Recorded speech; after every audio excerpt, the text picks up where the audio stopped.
La cadena de acciones que el presidente Trump ha conducido en el mundo desde mediados de 2025, como son la guerra de los 12 días contra Irán, el secuestro de Maduro y el escalamiento de la crisis en Groenlandia, han motivado la discusión sobre la capacidad de su persona para ejercer el puesto de presidente de Estados Unidos. Este es el caso de varios congresistas demócratas como Sidney Kamlager-Doe, Jasmine Ansari y Eric Swalwell. En este canal hemos abordado la problemática institucional de los extraordinarios poderes de guerra con que cuenta cualquier ocupante de la Casa Blanca, así como el régimen de inmunidad que protege al propio Trump en materia de actos de guerra.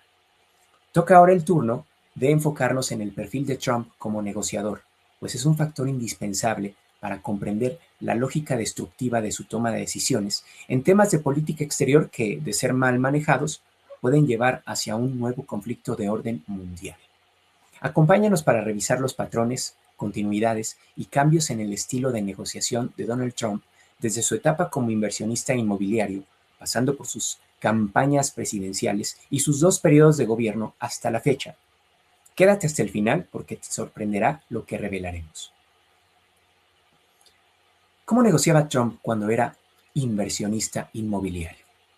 En este periodo, la conducta de Trump mostró un patrón de tácticas agresivas, apropiación del crédito del trabajo de otros, impulsividad y búsqueda incesante de ventaja mediante el control de las circunstancias de negociación. Tomaremos algunos ejemplos como muestra. Su primer gran éxito en Manhattan fue la transformación del decrépito Hotel Commodore en el Grand Hyatt. Mintió a una autoridad administrativa sobre un acuerdo para esa obra, la cual le concedió exenciones fiscales por 40 años. La autoridad falló en verificar, pero Trump se salió con la suya. En la década de 1980, Trump compró los derechos de construcción hacia arriba de la famosa joyería Tiffany's para poder erigir su Torre Trump. Para ello se valió de las amenazas de construir un edificio horrible enfrente del establecimiento. Con frecuencia, Trump tampoco pagaba a contratistas y proveedores pequeños de sus obras. No procedía así con instituciones financieras, sino solo con gente relativamente vulnerable. También solía renegociar trabajos cuando ya estaban concluidos, procurando obtener reducciones de costos adicionales, como reporta CNN. Otro patrón interesante son los pagos compulsivos que realizó Trump por el Plaza Hotel en 1988, 60 millones arriba de su precio, y el Trump Shuttle, también al menos 60 millones arriba de su precio. Estos episodios indican que hay momentos en que Trump no puede controlar su propia urgencia, como dice sobre él Deepak Malhotra, profesor de negociación de la Harvard Business School. Esto lo reporta un artículo de Político en 2018. En 1990, Trump acumuló deudas masivas. Cuando enfrentó a autoridades con poder real sobre él, tuvo que pagar todo lo que debía. El libro El arte de negociar, coescrito entre Trump y Tony Schwartz, es un documento de primera mano sobre este tema. En él afirma Trump: apunto muy alto y luego simplemente sigo empujando y empujando para conseguir lo que busco. Algunas veces me conformo con menos de lo que busqué, pero en la mayoría de los casos termino obteniendo lo que quiero. Cierro la cita. Esta estratégica forma de proceder se denomina anclaje en teoría de la negociación. Se trata de presentar una demanda exagerada que se espera sea rechazada, permitiendo al negociador parecer razonable cuando se retrocede a la posición deseada realmente. Sin embargo, puede haber consecuencias de este comportamiento, pues puede ser dañino para las relaciones profesionales en el largo plazo, como indica la revista Psychology Today en un número de 2025. Un ejecutivo de Trump en los casinos de Atlantic City reveló otro rasgo interesante. Según él, la lógica es simple, sin rigor.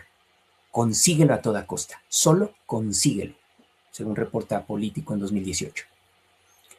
Trump contaba con el apoyo de operadores que llevaban a cabo las negociaciones. Él marcaba el precio de un inmueble y lo que estaba dispuesto a pagar.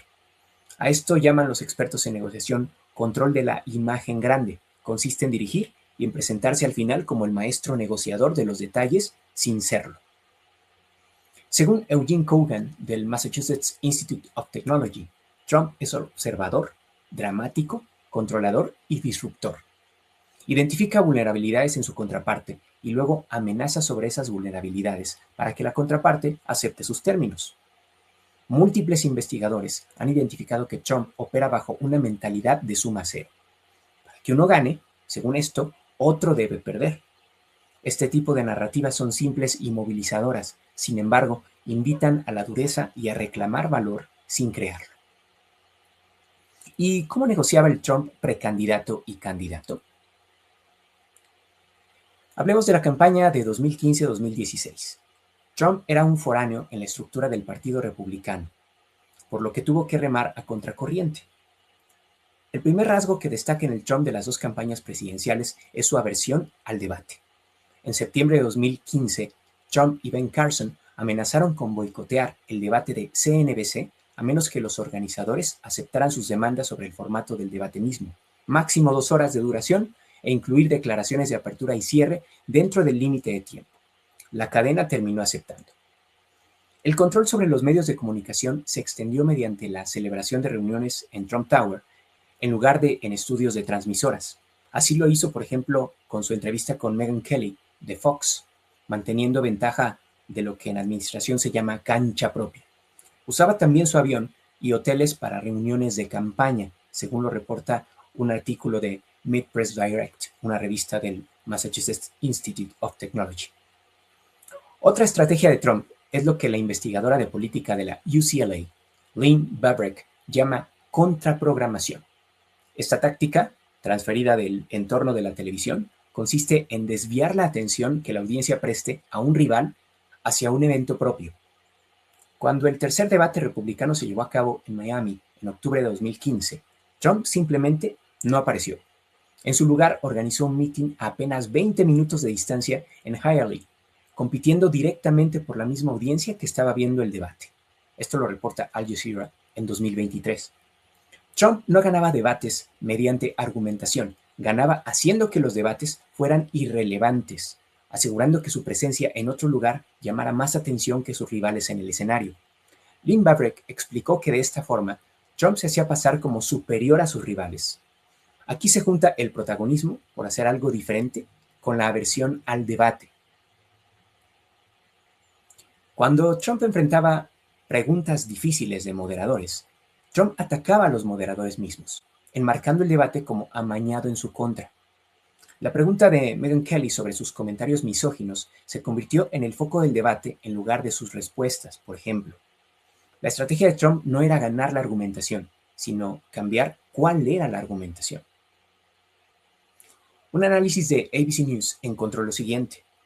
Cuando los candidatos se involucraban entre sí, lo hacían en términos que Trump establecía previamente. Su rival principal en Iowa, Ted Cruz, fue forzado a responder a dudas espurias sembradas por Trump a partir de teorías de la conspiración, sobre todo si Ted Cruz era siquiera elegible constitucionalmente para ser presidente. Esto lo reporta ABC News. A lo largo de las elecciones primarias, Trump dominaba la cobertura mediática no a través de propuestas políticas, sino mediante controversia y provocación.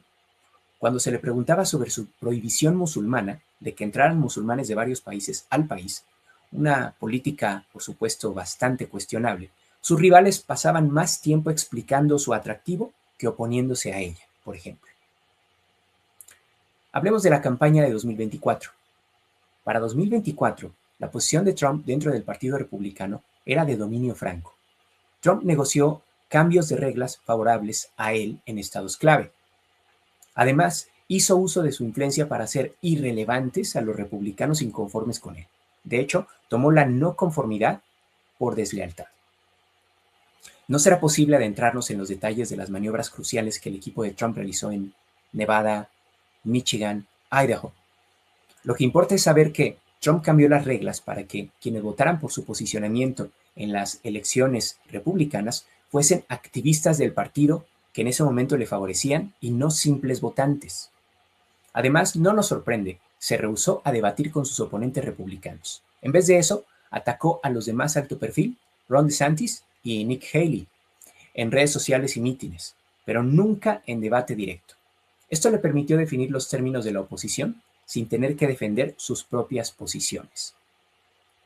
Esto se reporta en AP News en 2024.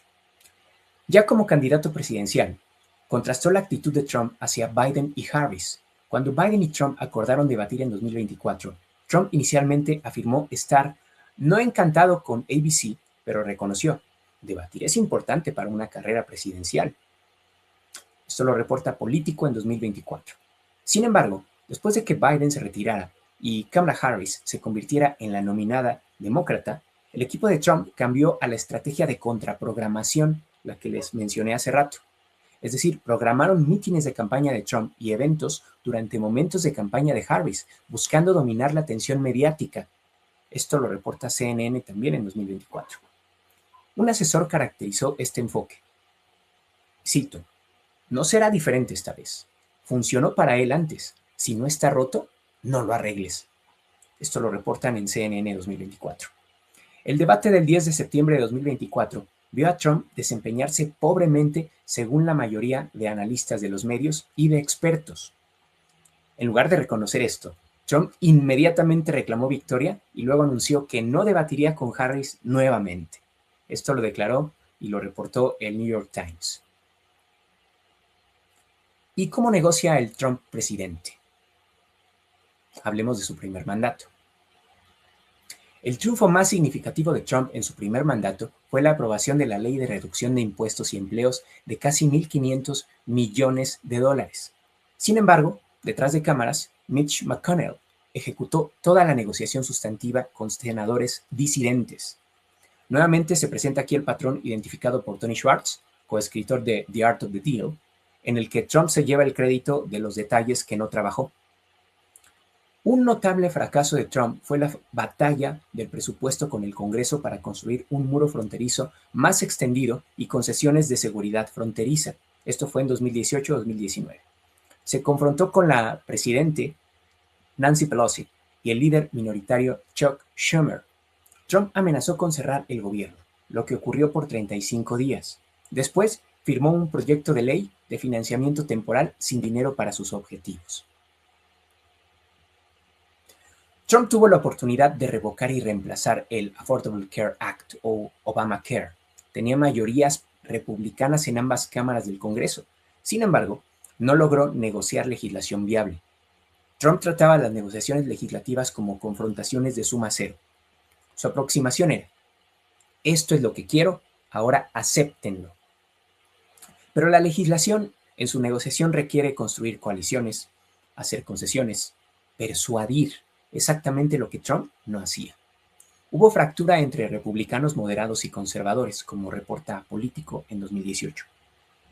El episodio mostró que incluso republicanos de su propio partido encontraban difícil trabajar con él. Revisemos ahora las guerras comerciales de este primer mandato. Trump logró imponer una cláusula de revisión en el tratado que sustituyó al Tratado de Libre Comercio de América del Norte, el ahora llamado Tratado México-Estados Unidos-Canadá. Sin embargo, su objetivo inicial era imponer una cláusula de cierre definitivo del tratado. Trump también buscó negociar por separado con México para presionar a Canadá, conforme a una lógica de dividir para conquistar.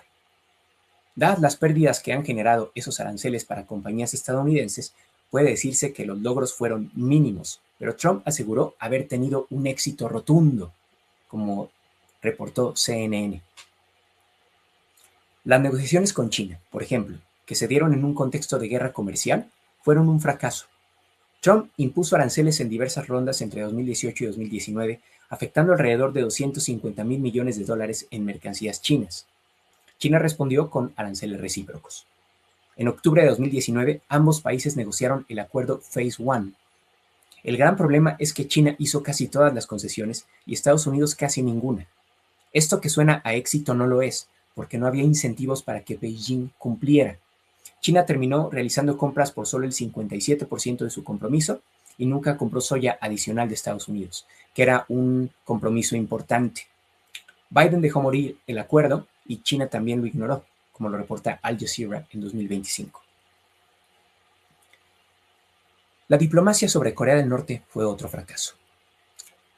La declaración conjunta firmada entre Trump y Kim Jong-un, líder norcoreano, de junio de 2018, fue vaga, sin detalles, sin cláusulas de tiempo de cumplimiento, ni mecanismos de verificación, como reporta el Council on Foreign Relations en 2026. Aquí hubo un fallo en el control de la imagen grande, lo que hablamos hace rato, por ejecución de los detalles que no se ejecutaron bien. Trump además ordenó a su secretario de Estado, Mike Pompeo, cancelar las negociaciones con Pyongyang cuando parecía haber avances. En una cumbre en Hanoi, Trump se reunió con Kim en Vietnam, pero se rehusó a hacer concesiones adicionales sobre sanciones y Kim se rehusó a avanzar en la desnuclearización. Nuevamente hubo falla en cuanto a la falta de incentivos para que la contraparte cumpliera. Veamos ahora el segundo mandato. El énfasis en la impredecibilidad ha sido un cambio profundo en la forma de negociar de Trump en este mandato. Este rasgo se observó primero con la imposición de aranceles a Canadá y México en febrero de 2025. Posteriormente, Trump concedió una pausa para hacer reimpuestos el 4 de marzo, conforme a una nueva demanda sobre parar la entrada de fentanilo a Estados Unidos. El 6 de marzo hubo una reducción de la mayoría de estos aranceles. Estos meses, de enero a julio, se revisa en 2026 el tratado entre los tres países. Algunos analistas opinan que el mandatario ha propiciado un entorno de incertidumbre tóxica y continua, pues ha filtrado en estos días información de que la administración Trump estaría considerando retirar a Estados Unidos del tratado, renegociarlo o reemplazarlo con marcos bilaterales separados y no vinculantes. Esta estrategia busca extraer concesiones de México y Canadá por vía de la presión, como afirma el Economic Policy Institute en una publicación de 2025. La impredecibilidad aquí ya comienza a pasar factura, pues el primer ministro canadiense Mark Carney ya firmó un acuerdo comercial y 8 memorandos de entendimiento en rubros estratégicos con China. La guerra comercial con China escaló rápidamente, pero en este marco de volatilidad, Trump repitió los mismos errores que había cometido en su primer mandato al negociar con este país asiático. En el acuerdo de noviembre de 2025 hay viejas promesas no cumplidas del Phase One. Por otro lado, no hay incentivos para que Beijing cumpla. Para explicar la mayor impredecibilidad del presidente de Estados Unidos, los expertos en ciencia política han recurrido a una teoría que no se encuentra en la teoría de la negociación clásica, la llamada teoría del loco. Esta teoría indica que un líder mundial busca convencer a su adversario de que es temperamentalmente capaz de cualquier cosa para lograr concesiones.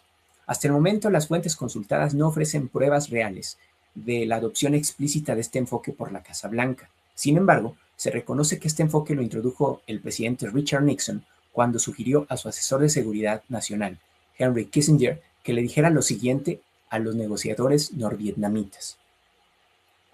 Cito, que Nixon es un loco y que no sabes qué irá a hacer, de manera que sería mejor llegar a un acuerdo antes de que las cosas realmente enloquezcan. Cierro la cita. Esto lo reportó BBC en un reportaje histórico de 2025. Esta teoría o postura es una forma de extorsión. Observamos que empata con el rasgo de actuación o dramatismo que caracteriza la etapa temprana de negociación de Trump. También es compatible con su tendencia a aprovechar posiciones de poder y vulnerabilidad.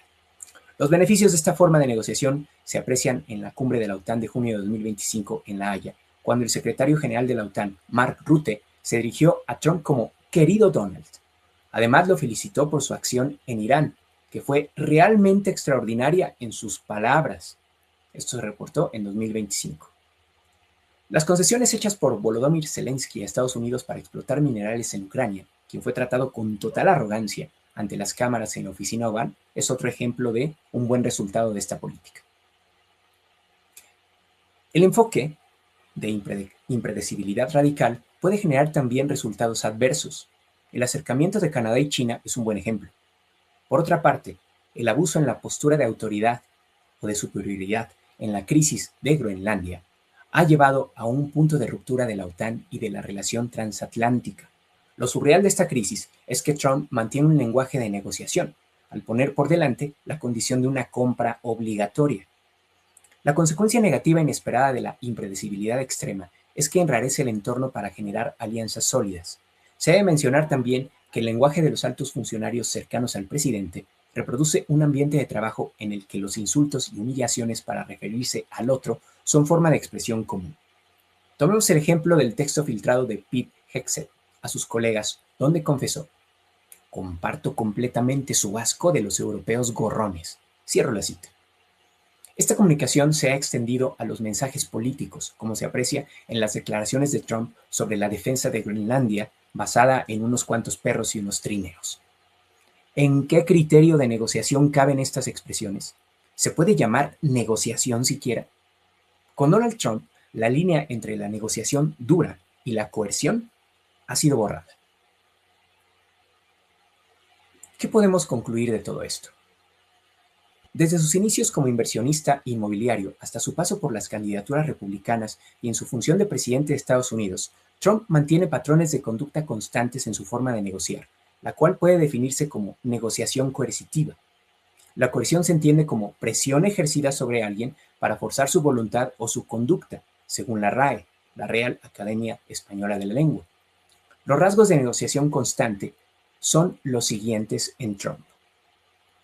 Concibe la negociación como un juego de suma cero, donde lo que se gana lo pierde el otro, lo que lo condiciona a enfoques ofensivos y duros. Otro punto.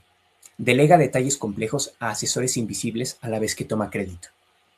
Otro. Observa vulnerabilidades en el interlocutor y se concentra en explotarlas. Este es un carácter disruptor. Otro. Aprovecha posiciones de poder, un rasgo controlador. No contempla la persuasión sin coerción. También plantea posturas iniciales extremas, diseñadas para subir el umbral de sus exigencias y obtener lo que se desea. Esto se llama anclaje. Tiene aversión por el debate y la argumentación. Prefiere desviar la atención, insultar o mentir. Muestra volatilidad emocional y actuación, cuya expresión extrema puede ser la teoría del loco, la cual considera que hacerse pasar por impredecible aumenta el éxito en el manejo de la negociación política. Rasgo de manipulación. Tiene necesidad psicológica de ganar, definida no por resultados concretos, sino por narrativa pública. De su etapa de candidato destaca el uso de la contraprogramación, desvío de la atención en beneficio propio y la coerción mediática, imponer sus condiciones a los medios. En su etapa como presidente puso en práctica un patrón de amenaza, pausa, reimposición y a veces capitulación o rendición. En su segundo mandato, la línea entre negociación dura y extorsión se ha borrado. También se hace notar que sus funcionarios cercanos pueden hacer uso del insulto y el desprecio como una forma de comunicación política. Imagínense nada más. También se observa que estos patrones de negociación podrían fallar en ciertas circunstancias. Vamos a tomar esto con bastante cuidado. ¿Cuáles son esas circunstancias? Número 1. Cuando las contrapartes tienen autoridad institucional que se le puede oponer y la negociación requiere persuasión. Este es el caso del Congreso de Estados Unidos. Aquí cabe el matiz de que la autoridad presidencial es muy amplia por zonas grises en las leyes de Estados Unidos. También cabe el precedente de que Trump ha ignorado el cumplimiento de resoluciones judiciales que le son contrarias en materia de deportaciones sin sufrir consecuencias judiciales directas. Segunda circunstancia donde podría no tener efecto el tipo de negociación de Trump, cuando hay capacidad de resistencia política, económica y militar suficiente por parte del otro país, China, Rusia, en cierta medida Irán. Número 3. Cuando la contraparte tiene tiempo para esperar, como es el caso de China. El planteamiento que se hace es el siguiente. ¿Cómo se negocia con alguien que tiene un estilo de negociación coercitivo y que además ocupa una posición que le confiere un poder institucional extraordinario de orden militar, ejecutivo y legal extraterritorial? ¿Cómo negocian con ese alguien los representantes de países en desarrollo y potencias medias? ¿Cómo negocian con esa persona los líderes de países cuya soberanía no respeta a tal persona porque en su nueva estrategia de seguridad dice que los recursos de sus países son de interés nacional de Estados Unidos? Probablemente puedan negociar con él, afrontando sus propias debilidades, ganando tiempo, fortaleciendo su posición relativa de poder, reafirmando sus prioridades e intereses, generando unidad interna y alianzas externas, apelando también al derecho internacional. Si llegaste hasta aquí, podemos decir que hemos conectado con tu curiosidad e interés. Danos un like, activa la campanita de notificaciones, comparte y suscríbete al canal. También puedes apoyarnos en nuestra cuenta de PayPal. De esta forma tu apoyo nos llega de forma más íntegra. Tu apoyo es fundamental para que podamos seguir dedicándonos de tiempo completo a generar contenido de calidad para ti en español. También es muy importante que nos sigas en redes para que siga creciendo esta maravillosa comunidad. Y recuerda, porque entender el poder cambia el contexto.